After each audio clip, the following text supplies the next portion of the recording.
रसूल करीम। अम्मा बाद, फानूस बन के जिसकी हिफाजत हवा करे, तो शम्मा क्या बुझे जिसे रोशन खुदा करे। मौजूद सामाईन कराम, मेरे उलमा हजरात, डेस्क पे बैठे हुए डिग्नेटरीज जावेद साहब के खास और खातून और मेरे दोस्तों, बस की नज़ाकत से तवील वक्त लेना नहीं चाहता, मैं डायरेक्ट मौजू पे आता हूँ। अल्हम्दुलिल्लाह ये तीसरा अशरा शुरू हो रहा है रमज़ान मुबारक का। अल्लाह ताला हम सबको रमज़ान की सादतमंदी और जो है नूरानियत से हम सबको नवाज़े। ये खुद कहता है कुरान कि जो महीना है रमज़ान का, जो कुरान का महीना है, रोज़ों का महीना है, कुरान की तारीफ हम क्या कह सकते हैं। वो तो कूज़े में समंदर है, उसके बिना दुनिया मुकम्मल ना हो। ये हिदायत के लिए, फलाह बहबूदी के लिए अल्लाह ताला ने हमें कुरान उतारा है। अलिफ लाम मीम ज़ालिकल किताबु ला रैबा फीहि हुदल लिलमुत्तक़ीन लज़ीना युमिनूना बिल गैब। ये ऐसी किताब है मुत्तक़ी और परहेज़गारों के लिए, फलाह और बहबूदी के लिए अल्लाह ने उतारा है। सिर्फ मुसलमानों के लिए नहीं, सारी कौम के लिए जो मुत्तक़ी हो और परहेज़गार हो। बहरकैफ वो तो अल्लाह ताला ने उसका ज़िम्मा लिया है कुरान पाक के तहफ़्फ़ुज़ के लिए। आज अल्हम्दुलिल्लाह सारे दुनिया में हुफ़्फ़ाज़ मौजूद हैं, उनके सीने में कलाम है, ता क़यामत तक रहेगा, कोई ना मिटाएगा ना मिटा सकता है। बहरकैफ आज जो फ़िक्र हमारे यहाँ पर हुए इस माह मुबारक रमज़ान में, जो है मस्जिद अक़सा, जो पहला क़िबला कहलाता है। मैंने 1978 से पढ़ रहा हूँ कॉलेज में किताबों में फ़लस्तीन का मसला, न कभी हल हो रहा है न कल हल हो जाए। 1967 से लेके अब तक 50 पर 4 बार अटैक हुए फ़लस्तीन। ये बड़ी अफसोस की बात है, लेकिन हम महसूस ज़रूर करते हैं, एहसास नहीं करते। ये जो मामला है महसूस और एहसास के दरमियान का है। हम महसूस कर लेते हैं फ़लस्तीन में तकलीफ, मुसीबत, बमबारी, अटैक, हमें एहसास कहाँ आता है। ये पहला क़िबला है जिसे हम भूल बैठे हैं। प्यारे दोस्तों और बुजुर्गों, जिस तरह हम हरमैन की ज़ियारत करते हैं, मक्का मौज़मा और मदीना मुनव्वरा की, उसी तरह प्यारे आका ने जो है बैतुल अक़दस की ज़ियारत करने के लिए कहा है। मस्जिद अक़सा के लिए कुरान ने कहा है। ये बड़ा मोतबर मुकाम है जिसे हम भूल बैठे। आज दुनिया में कम से कम 400 से लेकर 500 मिलियन मस्जिदें। ये इमाम के हिसाब से हम देखा जाए तो 500 मिलियन से ज़्यादा आज ये रूह ज़मीन में हमारे जो इमाम हैं, जिनके सीने में कुरान है। अलबत्ता मुक़द्दमुल उलमा इमामों के हक़ में खड़ा है। जो अल्लाह के घर की ज़ियारत ना किए हो, उनको ज़ियारत कराने के लिए हम उठ खड़े हैं। अल्लाह ताला पता नहीं कब तक ये काम लेगा, हम आखिरी सांस तक करने के लिए तैयार हैं इंशाअल्लाह। बहरकैफ आज का जो मौजू है तहफ़्फ़ुज़ मस्जिद अक़सा, ये पहली बार देख रहा हूँ कि इमामों ने जम के इस हक़ की जंग में साथ देने का वादा करा है। क्योंकि हिंदुस्तान एक ऐसा मुकाम है जहाँ दुनिया में सबसे ज़्यादा दूसरे मुकाम पर मसाजिद है और उलमाए दीन की कसरत से तादाद बढ़ती जा रही है। जब तक हमारे आलिम दीन बैतुल अक़दस के बारे में नहीं कहते, जब तक हम खुद वहाँ चल के ज़ियारत नहीं करते, तो बताइए उसका मुकाम ये रहेगा या छुप जाएगा। हम महदूद हो गए बैतुल अक़सा की, बैतुल मुक़द्दस की ज़ियारत के लिए।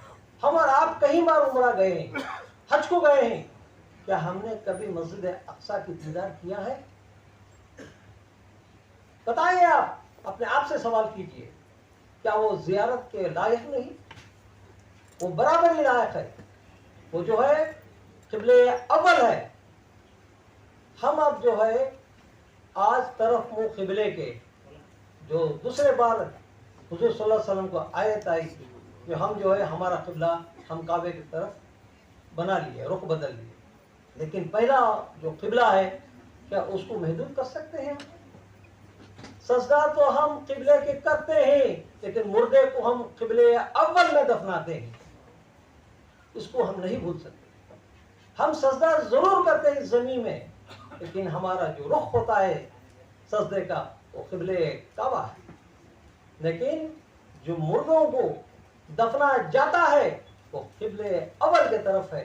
अब जरा गौर फरमाइए, ऐसा मुकाम है जहां पर इब्राहिम खलीलुल्लाह से लेके ईसा अलैहिस्सलाम तक पैदाइश की जगह है। वो बड़ी ही मोतबर जगह है जिसे हम महदूद करते हैं। अगर हम एक छोटी मिसाल देता हूँ, एक बाप दादा का कोई एक घर, समझो कि आप कोई एक पुरानी हवेली आपको मिल गई, तो बेटा अपने जॉब में था, वो हवेली को देख नहीं पाया, उसी तरह हवेली पुरानी हो गई, उसके बाद इलीगल ऑक्यूपेशन हो जाता है, उसके बाद कोई उसको वारिस नहीं बोले तो क्या होता है, कोई दूसरे है ना उसको कब्जा कर लेती। यही हाल हो रहा है मस्जिद अक्सा का। हम मुसलमानों की जो है बड़ा जो है मोतबर जो माना जाता है मस्जिद अक्सा, जहाँ पर मेराज में नबी करीम सल्लल्लाहु अलैहि वसल्लम को उस जगह से हम भुलाए बैठे, उस जगह को हम भुलाए बैठे हैं। तो फिर कैसा याद करें, चंद मुट्ठी भर इसराइल ने उससे कब्जा किया है। मेरी आवाज उस मामन तक जाए जो इसराइल के माँ कहलाते हैं, अपने बच्चों को पाल के पैदाइश करके पाल के जो ये नहीं सिखाया कि दूसरों की माँ माँ होती है। रमजान मुबारक में जो माए जो नमाज पढ़ रहे हैं, जो बहनें नमाज पढ़ रहे हैं, उनको धक्कम धक्की कर रहे हैं, उनको हिलाक कर रहे हो, उनको बमबारी कर रहे हैं कि ये नहीं कह सकते कि इनकी माँ है वो भी माँ है। हिंदुस्तान हो चाहे दुनिया की हर माँ माँ होती है, चाहे आपकी माँ हो या मेरी हो क्या इसराइल की हो। अपने माओं पे इस तरह बम बरसा सकते हैं?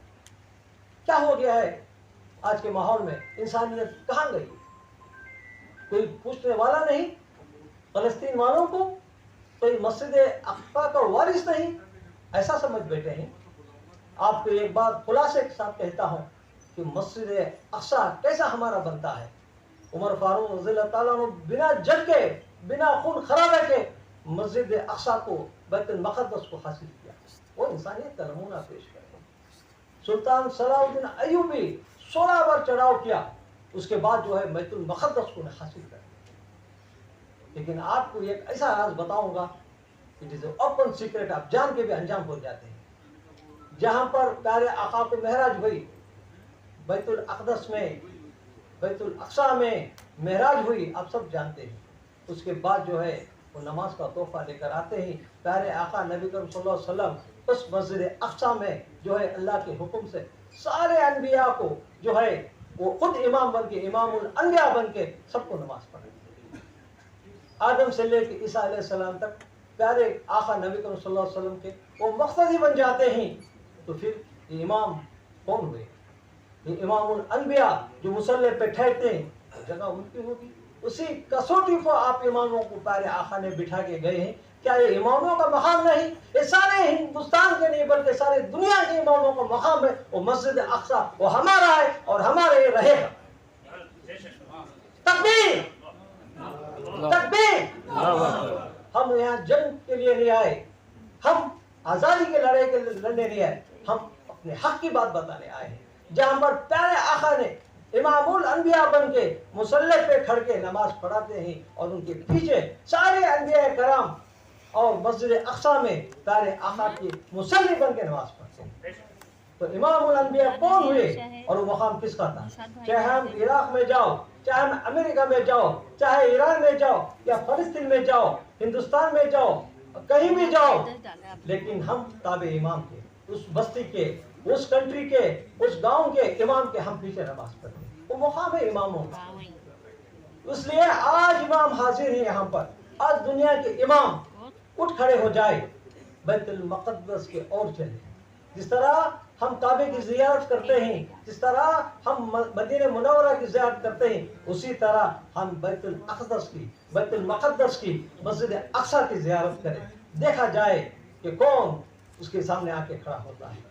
सारे दुनिया में 50% मुल्क है, 50% इस्लामिक मुल्क है जिसे झंडा दिया गया है, और 50% मुल्क ऐसे हैं जिसे झंडा नहीं दिया। 114 मुल्क है इस दुनिया में। हम क्यों हाथ धर के बैठे हैं? चलो निकले बैतुल अक़दस पे, हम ज़ियारत करें। बस अपने बात को यही ख़त्म करता हूँ। वाखिर दाना अल्हम्दुलिल्लाहि रब्बिल आलमीन।